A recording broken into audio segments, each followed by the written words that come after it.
Myanmar পরিস্থিতি নিয়ে প্রধান উপদেষ্টার সঙ্গে জাতিসংঘের দূতের বৈঠক। রোহিঙ্গা সংকট সমাধানে সহযোগিতার আশ্বাস। গুম খুনের বিচার ত্বরান্বিত করতে নির্বাচন চায় বিএনপি, বললেন ফখরুল। সংস্কার ছাড়া নির্বাচন নিয়ে শঙ্কা রয়েছে, মন্তব্য তাহেরের।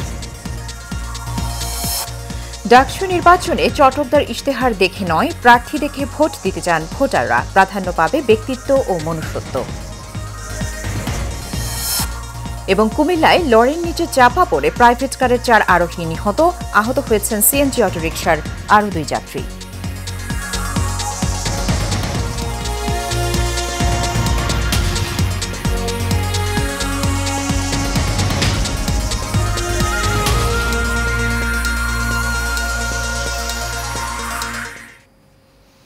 স্বাগত এশিয়ান নিউজে। দর্শক, সংবাদ জুড়ে সাথে আছি সুবর্ণা গোলন্দাজ। শুনছিলেন বিআরবি কেবল ইন্ডাস্ট্রিজ লিমিটেড সংবাদ শিরোনাম। চলে যাচ্ছি বিস্তারিত সংবাদে।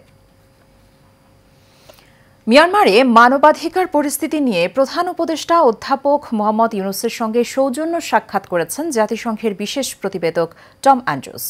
এ সময় প্রধান উপদেষ্টার নেতৃত্বের প্রশংসা করে তিনি বলেন, আন্তর্জাতিক অঙ্গনে রোহিঙ্গা ইস্যুটিকে অগ্রাধিকার দেওয়ার ক্ষেত্রে তার ভূমিকা অত্যন্ত গুরুত্বপূর্ণ। অ্যান্ড্রুস স্মরণ করিয়ে দেন, প্রধান উপদেষ্টার উদ্যোগেই জাতিসংঘ সদর দপ্তরে আগামী 30 সেপ্টেম্বর রোহিঙ্গা বিষয়ে একটি আন্তর্জাতিক সম্মেলন অনুষ্ঠিত হতে যাচ্ছে। রোহিঙ্গাদের আশ্রয় ও সহায়তা দেওয়ার জন্য বাংলাদেশ এবং দীর্ঘমেয়াদী সমাধানের আশাকে বাঁচিয়ে রাখার জন্য ড ইউনুসের প্রতি বিশ্ব কৃতজ্ঞ বলেও মন্তব্য করেন তিনি।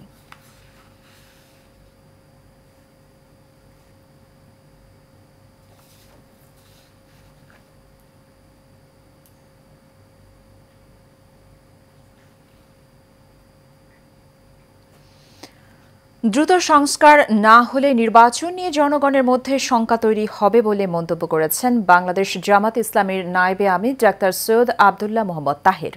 তিনি বলেন, মানুষের মধ্যে যদি নির্বাচন নিয়ে শঙ্কা তৈরি হয় তাহলে সেই নির্বাচনে মানুষ স্বতঃস্ফূর্তভাবে অংশগ্রহণ করবে না। তাই তিনি প্রধান উপদেষ্টাকে জাতির কাছে সেটি পরিষ্কার করার আহ্বান জানান। সেই সাথে সুষ্ঠু নির্বাচনের জন্য রাজনৈতিক দলগুলোর সাথে সংলাপ আয়োজনের তাগিদও দেন। সকালে কুমিল্লা নগরীর এক সমাবেশে তিনি এসব কথা বলেন। কেবল অবাধ সুষ্ঠু নির্বাচনই রাষ্ট্রের সকল সংকট দূর করতে পারে বলেও মন্তব্য করেন তিনি।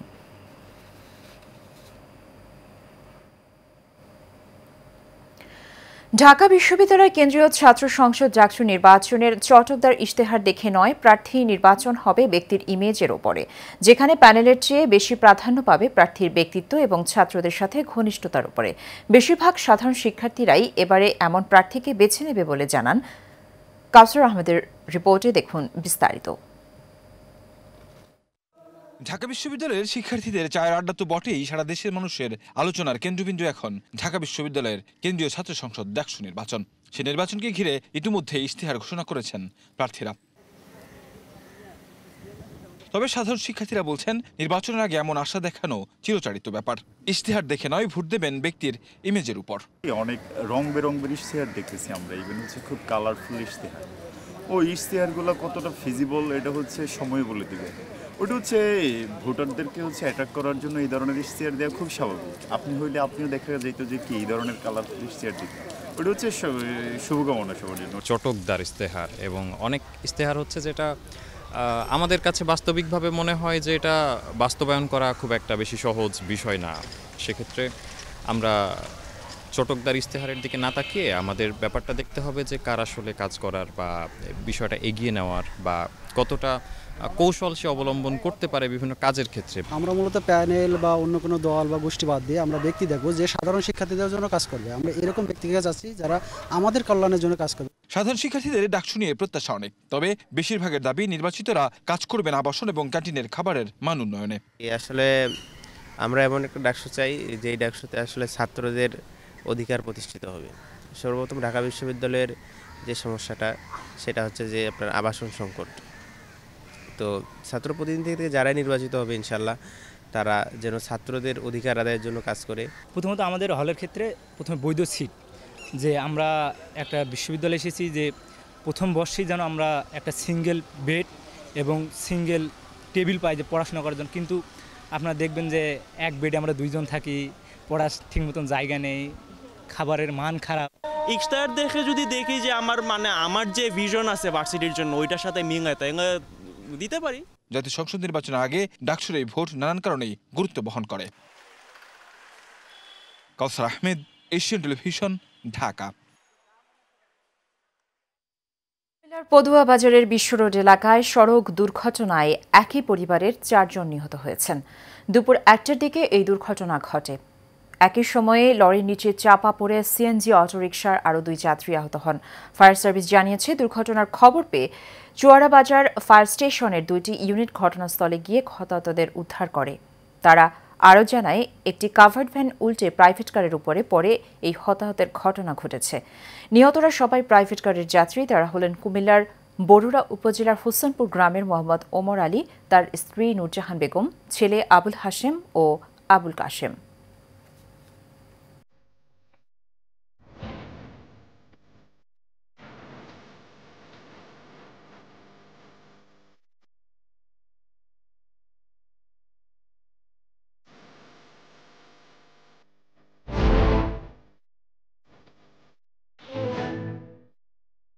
এবার এনএসসি নিবেদিত story of the week. Dhaka বিশ্ববিদ্যালয়ের কেন্দ্রীয় ছাত্র সংসদ ডাকসু নির্বাচন ঘিরে জমে উঠেছে প্রচারণা। এবারের ডাকসু নির্বাচনে জাতীয়তাবাদী ছাত্রদল, গণতান্ত্রিক ছাত্র সংসদ, ইসলামী ছাত্র শিবির, স্বতন্ত্র সহ 8 প্যানেলের লড়াই শুরু হয়েছে। চূড়ান্ত ফলাফল আসবে আগামী 9 সেপ্টেম্বর। ডাকসু নির্বাচনের ঐতিহাসিক গুরুত্বের কারণে সাবেক শিক্ষার্থীদের পাশাপাশি রাজনৈতিক দল এবং দেশের সচেতন মানুষের চোখ এখন ঢাকা বিশ্ববিদ্যালয়ের দিকেই। ডাকসু নির্বাচন নিয়ে বাতেন বিপ্লবের বিশেষ রিপোর্ট, ক্যামেরায় ছিলেন শাহিন আলম। রাজনীতি থাকাটা উচিত না, কারণ যখন হলে রাজনীতি থাকবে তখন হচ্ছে যে একটা প্রভাব বিস্তারের বিষয় চলে আসে। যাদেরকে কমিটিতে রাখা হয় নাই তাদেরকে আবার এখানে রাখা হয়েছে, ম্যানেজ করার জন্য আর কি এখানে রাখা হয়েছে। তো সেক্ষেত্রে ওখানে আমাদের উত্তরবঙ্গের যারা আছে তারা কিন্তু অটোমেটিক মাইনাস হয়ে গেছে। ছাত্র রাজনীতির সামনে যে দিকে মোড় নিতেছে এবং এত মানুষ তাকে এই জায়গাতে কম্পিট করার জন্য চিন্তা ভাবনা করতেছে, বিয়ন্ড তার কেরিয়ার, বিয়ন্ড তার আরও কমফোর্ট জোন, সে সবার জন্য কাজ করতে চাইতেছে, অনেক বেশি পজিটিভ।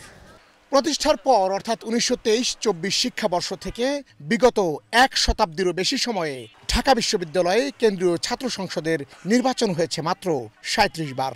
জাতীয় রাজনীতির লেজুর বৃত্তির প্রভাবে বাধাগ্রস্ত হয়েছে শিক্ষার্থীদের অধিকার আদায়ের গুরুত্বপূর্ণ এই প্ল্যাটফর্মের নির্বাচন। ফলে সেশন জট, গণরুম কালচার, এমনকি ছারপোকার অসহ্য সহ অবস্থান সহ্য করতে হয়েছে শিক্ষার্থীদের।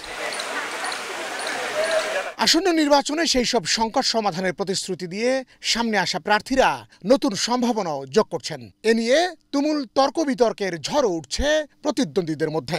এই গণরুম এবং গেস্টরুম কালচার যাতে ঢাকা বিশ্ববিদ্যালয়ের মাটিতে আর কোনোদিন না ফিরে আসতে পারে, এইটা আমার সদস্য হওয়ার পর সর্বপ্রথম কাজ হবে। ক্যান্টিনে ফাও খাওয়া থেকে শুরু করে রাজনৈতিক যে অপসংস্কৃতিগুলো ছিল বিরাজমান, সেই রাজনৈতিক অপসংস্কৃতিগুলো চিরতরে মূলোৎপাটন করা হবে।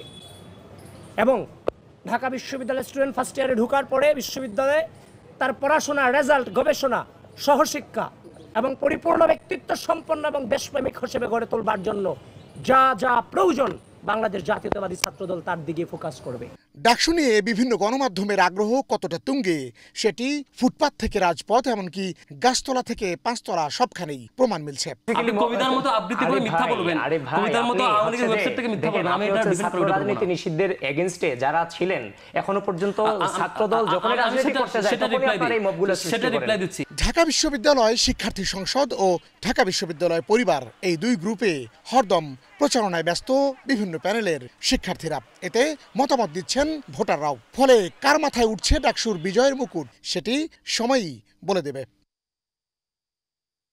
বাতেন বিপ্লব, এশিয়ান টেলিভিশন, ঢাকা।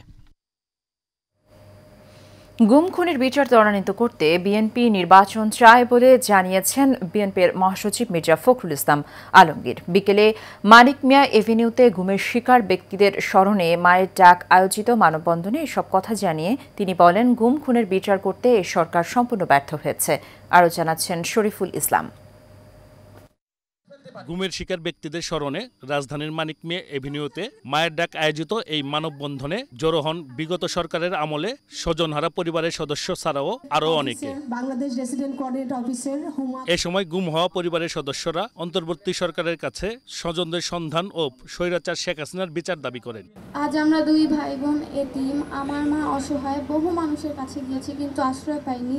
আমি শুধু এটাই বলতে চাই যে আমার মতো যেন আর কোনো শিশু বাবাহীন হতে বড় না হয়। আমার বাবা সহ আরো অনেকে গুম আছে যাদের এখন পর্যন্ত কেউ কোনো বিচারের আওতায় আনতে পারেনি।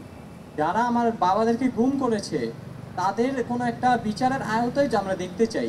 ইন্টারিম সরকারের 1 বছর পার হয়ে গিয়েছে, আমরা অনেক আশায় ছিলাম এবং আমরা এখানে যারা আছি, আমরা গুম পরিবার অনেকেই আছে এখানে, আমরা সকলের মধ্যে একই আশা এখনো রয়েছে যে আমাদের স্বজনদেরকে আমরা ফিরে পাবো, আমার বাবাকে আমরা ফিরে পাবো। আমার বাবার দোষ একটাই ছিল যে আমার বাবা বিএনপিতে ছিল, আমার বাবার আর কোনো দোষ ছিল না। অনুষ্ঠানে প্রধান অতিথির বক্তব্যে বিএনপি মহাসচিব বলেন, গুম খুনের বিচার না হওয়া পর্যন্ত বিএনপি এই আন্দোলন চালিয়ে যাবে। বিএনপি নির্বাচন অবশ্যই চায়, এই নির্বাচন চায় এই বিচারকে নিশ্চিত করার জন্য, বিচারগুলোকে ত্বরান্বিত করার জন্য। ইন্টারিম যে গভর্নমেন্ট, মধ্যবর্তী যে সরকার, তারা সম্পূর্ণ ব্যর্থ হয়েছে এই গুম কমিশনকে পাবলিককে নিয়ে আসার, পাবলিক শুনানি করার। তারা ব্যর্থ হয়েছে এই শিশুগুলো, তাদের আত্মীয়দের, তার মায়েদের, তার ভাইদের যে কান্না, সেই কান্নাকে বন্ধ করার। গুম খুনের জন্য শেখ হাসিনাকে দায়ী করে মির্জা ফখরুল বলেন, বর্তমান সরকার বিচার করতে ব্যর্থ। হাসিনা এই হত্যাকাণ্ডগুলোর জন্য দায়ী, হাসিনা এই গুমের জন্য দায়ী।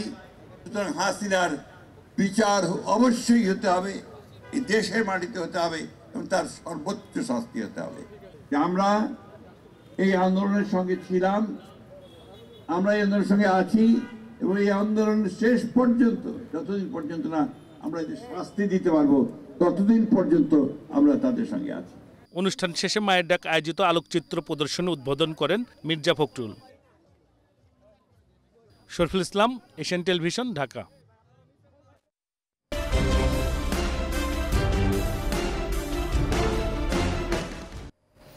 সাভারের বিরুলিয়ার বড় কাকর মৌজা এলাকায় রাতের আধারে বালু ভরাট করে সাগুফতার প্লট মালিকদের জমি দখলের অভিযোগ উঠেছে প্রভাবশালীদের বিরুদ্ধে। প্রশাসনকে ম্যানেজ করে এই দখল চলছে বলে অভিযোগ ভুক্তভোগীদের। সকালে এক সংবাদ সম্মেলনে এমন অভিযোগ করেন ভুক্তভোগীরা। তারা বলেন, পতিত স্বৈরাচার সরকারের এমপি ইলিয়াস উদ্দিন মোল্লার ভাই এখলাস মোল্লা ও নজরুল রফিকু বাড়ি গং প্রশাসনকে ম্যানেজ করে রাতের আধারে বালু ফেলছে জমিটিতে। এতে বাধা দিতে গেলে সশস্ত্র সন্ত্রাসী বাহিনী নিয়ে জমির প্রকৃত মালিকদের প্রাণনাশের হুমকি প্রদান করেন বলেও সংবাদ সম্মেলনে জানানো হয়। এই ঘটনায় সাভার মডেল থানায় একটি লিখিত অভিযোগ দায়ের করলেও কোনো প্রতিকার পাননি তারা। ওনার নামও ব্যবহার করতেছেন, কিন্তু আমার প্রশ্ন হচ্ছে আসলে কি আমিনুল ভাই আসলে জানেন? তো এভাবে যদি চলতে থাকে ভবিষ্যতে, এটা খুবই আমার তো তথা এবং আমাদের সবার জন্য খারাপ। আমাদের সাগুপ্তা প্রকল্পের বিরুলিয়া শাখার ওইখানে আমাদের দুষ্কৃতিকারীরা নজরুল ইসলাম গং, তারপর রফিকুল বাড়ি, ওরা ওদের ওই আওয়ামী লীগের দোষর ছিল, ওরা এমনকি ওরা এখনও আওয়ামী লীগ করে। ওরা বিএনপির নাম ভাঙিয়ে আমাদের সাগুপ্তার, আমাদের বিরুলিয়া সাইড অফিসের আমাদের জায়গাগুলো প্রায় কয়েকশো একর জায়গা ওরা এখন বর্তমানে দখল করে নিচ্ছে, ভরাট করে নিচ্ছে। ঢাকা ময়মনসিংহ মহাসড়কে দুর্ঘটনা এড়াতে ও দূরপাল্লার যান চলাচল নির্বিঘ্ন করতে অবৈধ থ্রি-হুইলার বিরোধী অভিযান পরিচালনা করেছে হাইওয়ে পুলিশ। ভালুকা উপজেলার ভরাডোবা হাইওয়ে পুলিশের ইনচার্জ ABM মেহেদি মাসুমের নেতৃত্বে আজ উপজেলার স্কয়ার মাস্টারবাড়ি এলাকায় মহাসড়কের অটোরিকশা ও সিএনজি চলাচল প্রতিরোধ করতে এই অভিযান চালানো হয়। অভিযানে অটোরিকশা, সিএনজি সহ বিভিন্ন ফিটনেসবিহীন গাড়ি আটক করা হয়েছে।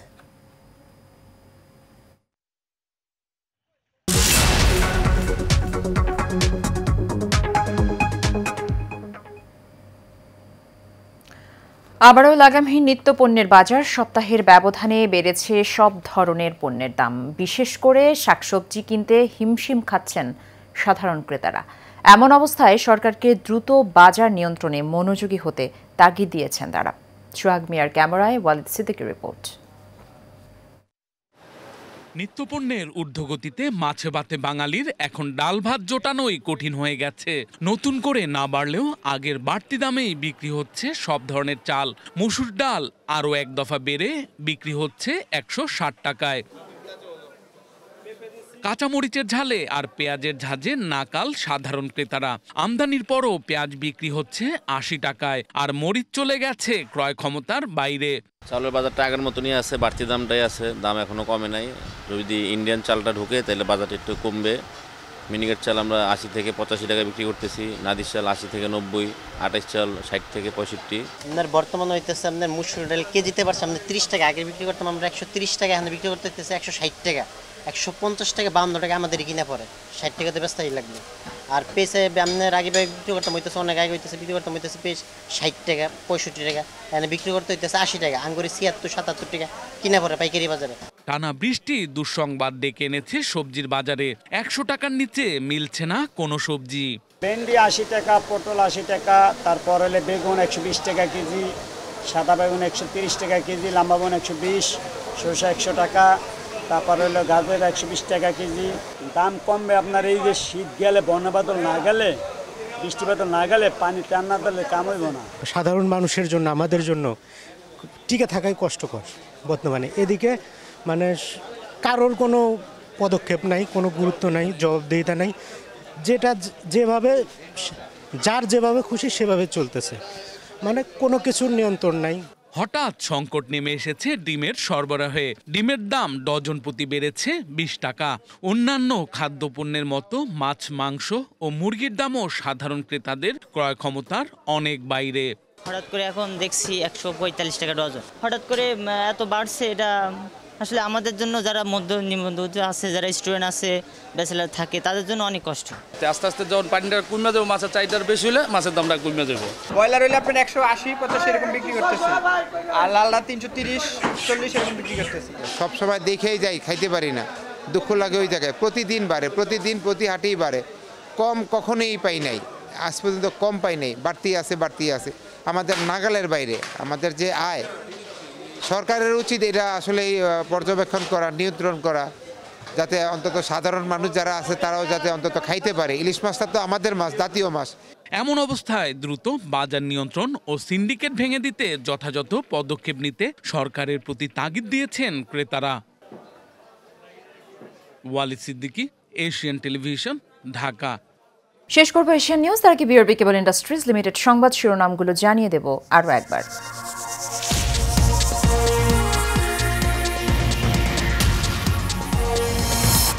মিয়ানমার পরিস্থিতি নিয়ে প্রধান উপদেষ্টার সঙ্গে জাতিসংঘের দূতের বৈঠক, রোহিঙ্গা সংকট সমাধানে সহযোগিতার আশ্বাস। গুম খুনের বিচার ত্বরান্বিত করতেই নির্বাচন চায় বিএনপি, বললেন ফখরুল। সংস্কার ছাড়া নির্বাচন নিয়ে শঙ্কা রয়েছে, মন্তব্য তাহেরের। ডাকসু নির্বাচন চটকদার ইশতেহার দেখে নয়, প্রার্থী দেখে ভোট দিতে চান ভোটাররা। প্রাধান্য পাবে ব্যক্তিত্ব ও মনুষ্যত্ব। এবং কুমিল্লায় লরির নিচে চাপা পড়ে প্রাইভেট কারের 4 আরোহী নিহত, আহত রয়েছেন সিএনজি অটোরিকশার আরও 2 যাত্রী।